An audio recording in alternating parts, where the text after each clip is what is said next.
That's all we're asking people to do is just to be compassionate enough, I guess, and caring enough to check in on one another and just make sure we're doing it right.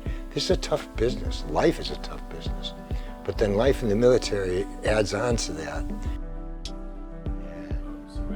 There is a stigma. Certainly, there's a stigma surrounded with suicide. There's a stigma surrounded with mental health. But stigma aside, we're also talking about a life.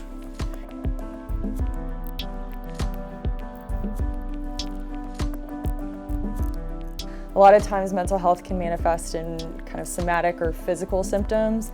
That can be a big major warning sign to you that there's something wrong that we just kind of ignore. You know, if you get a cold, you can tell that you've got cold symptoms. You know, you've got a cough, runny nose, fever, whatever it is. Part of preventative mental health is starting to figure out what those emotions you're going through, why am I feeling this way? And so anything you could do for your health overall, including mental health, and doing it early is always best versus waiting till after the disease has progressed.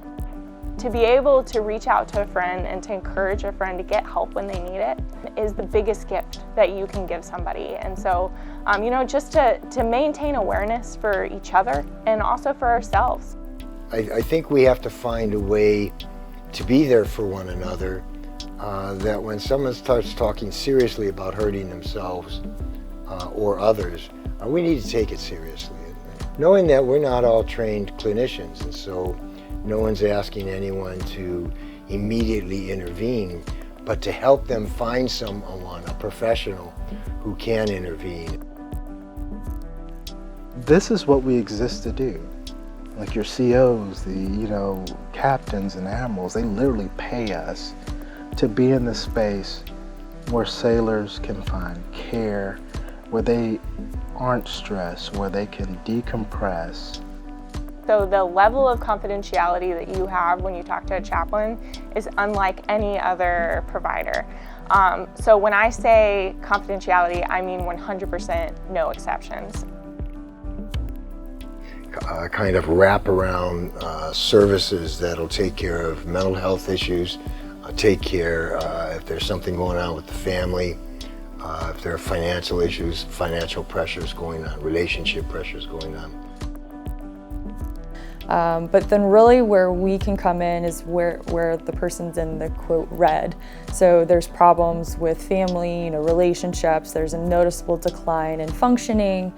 Sailors can go to their primary care provider and they can ask for a referral for mental health. The biggest thing is, alongside the challenges of the Navy, I think comes a really unique community.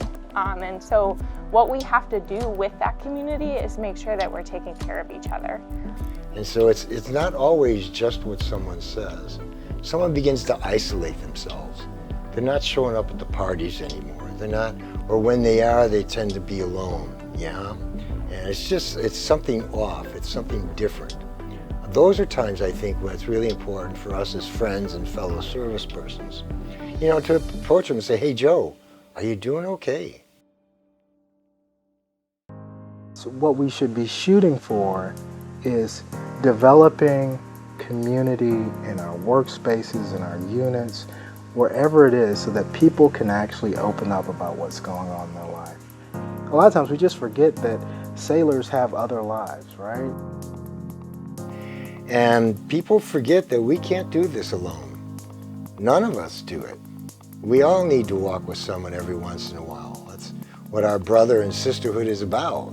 One thing that we don't hear about, especially in light of people who do take their own lives, when they don't seek mental health, is all the success stories of people who do get better. Most people want to make it through. They want to succeed.